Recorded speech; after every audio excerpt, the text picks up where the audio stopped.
It should be a stage of innocence, that he doesn't have too many burdens, that he's protected, that there's a kind of a protection around him.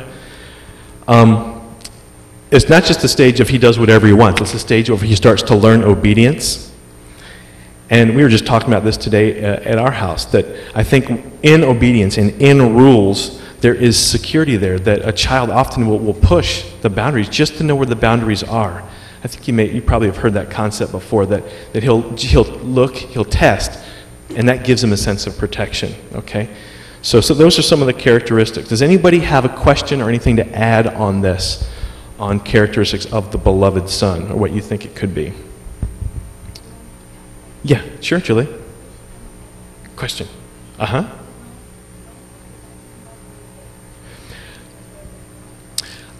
I think it should be, and again, there's no direct age on the beloved son. You don't say it starts at the age of 1 year old and continues to 5 and stops.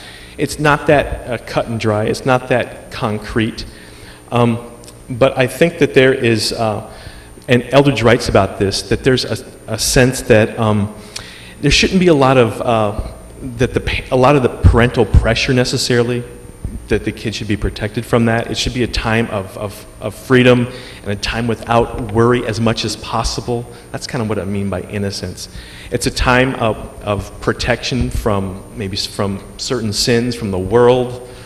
Does that make sense at all? So it's not a time for all the burdens. Like I think sometimes what happens is, and I've seen this with single moms especially, the father is gone for whatever reason, and the single mom has so many burdens, and she starts passing these burdens on to these young children, and it just creates a stress. It creates a worry for them that they're really not ready for, they're not prepared for, and so trying to protect them from as much of that sort of thing as possible. Does anybody have anything to add on that point at all? Any thoughts?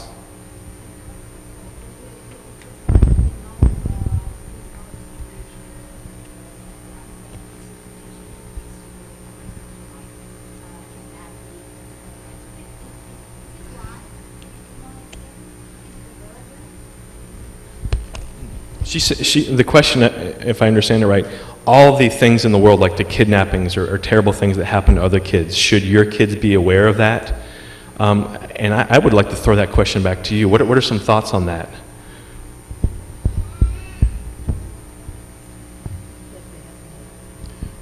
Okay, they have to know. To what degree do they have to know?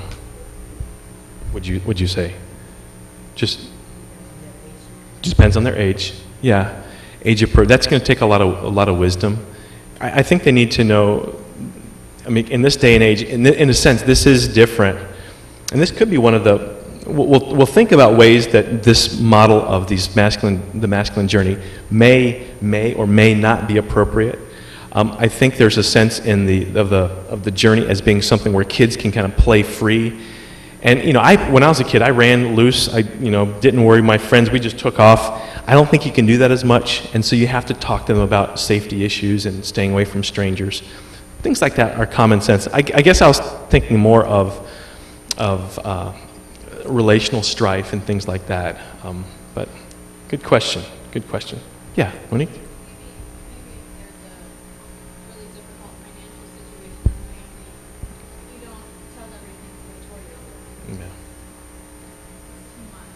Right. Yeah. Requires a lot of wisdom. Yeah. How dads can influence here. Verbal affirmation. Spending time with him. Gradually giving responsibility. That's in terms of tasks and jobs maybe around the home. Fathers, I think this is very important and sometimes overlooked, especially in American culture. Maybe not as much in Indonesian culture because y'all are so affectionate, but especially the fathers being affectionate. Appropriate affection from the fathers to their kids, I think, is important, especially to their boys and girls. Correction, again, this is not a time where the kids can just do whatever they want. They're so innocent, they're running around doing whatever they want. It's a time of correction. And also, I think an important thing is loving the child's mom, loving your wife. Yeah. It should say the father loving his wife, or loving the child's mom, if that's unclear there. So, and I think that creates security. I think, you know, that love of the father loving his wife, it creates, loving the son's mom creates just that security and that sense of ease. So anyway, biblical models. What might be a biblical model for the beloved son? What would y'all come up with? Okay, Jesus. Okay, all right. Not only to from God the Father, but also from his earthly parents too, or did you just mean from God the Father? Right. Okay.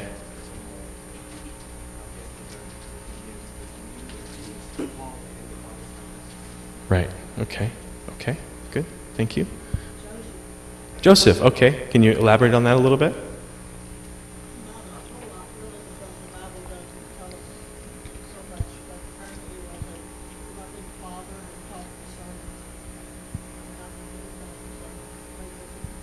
Mm-hmm. Right. Right. Of course, gave him the coat of many colors. He was given the coat of many colors. Good. Oh, I'm sorry. Okay. I'm sorry. All right. Mm-hmm. Mary said, okay, gotcha. Okay, thank you. Okay, yeah. Two that I came up with were Joseph, the son of Jacob, and as well as Isaac, two biblical models of beloved sons. Okay. All right. So these are some of the notes that I had. Isaac or Joseph as the beloved sons. Okay. And again, there's no specific age at which this starts or ends, but this again is foundational. Foundational. Okay, the next one is the cowboy stage. And John Eldredge in his book he took a lot from the life of David. He was actually going to call this the shepherd stage. But in the United States, we have this idea of cowboys, and we've got this kind of romantic idea of cowboys. What do you think of when you see a picture of a cowboy? Or what do you think of for a cowboy? Not the Dallas Cowboys necessarily. What do you think of? Rugged, okay, yeah. Wild, okay. They're living out into the open range with the cows. They're rounding the cows up, that sort of thing. Hardworking. Stinky. Maybe a sense of adventure. Okay. Risk taking, exactly. So I've got the cowboys. You have the real pictures of real cowboys, but I've also got. You ever seen or do your sons start doing things like this? Do skateboarding with no protection, or lots of different ways that they can take risk. It's a time of adventure. I got a paraglider there. I think the basic question that a boy has at this stage, and by the way, let's go back. What, roughly speaking, depending on your different sons, what might be the age where you see this cowboy stage start? This is when they start looking for adventure, when they start taking risks, when they start maybe wanting to be a little more independent. Or roughly what stage? It's an estimate. Teenager, okay. What'd you say, Zace? Yeah, teenager, okay, yeah. Yeah. Okay. That's a fair point. Yes, some kids are just, from the time when they start to walk. That's a great point. We have to kind of consider all these stages, that they don't start or end at a certain time. Yeah, I see Corbin, Corbin he'll attack, or doesn't seem like he has a lot of fear built in. So, yeah. Eldredge says, it's on your paper, that the foundational question that a cowboy has, the cowboy stage, is, do I have what it takes? In other words, am I good enough? And so it's that sense of that question that has to be answered. And a dad doesn't just say, yes, you're good enough, son, okay, let's, but it's over and over. It's in so many ways of affirmation, which comes obviously through time, spending time. So some of the ways, you guys, we've already got some of the characteristics. Exploring, working hard, more independence. But ways dad can influence are projects alongside the son, working together. Giving us some freedom to take some risks.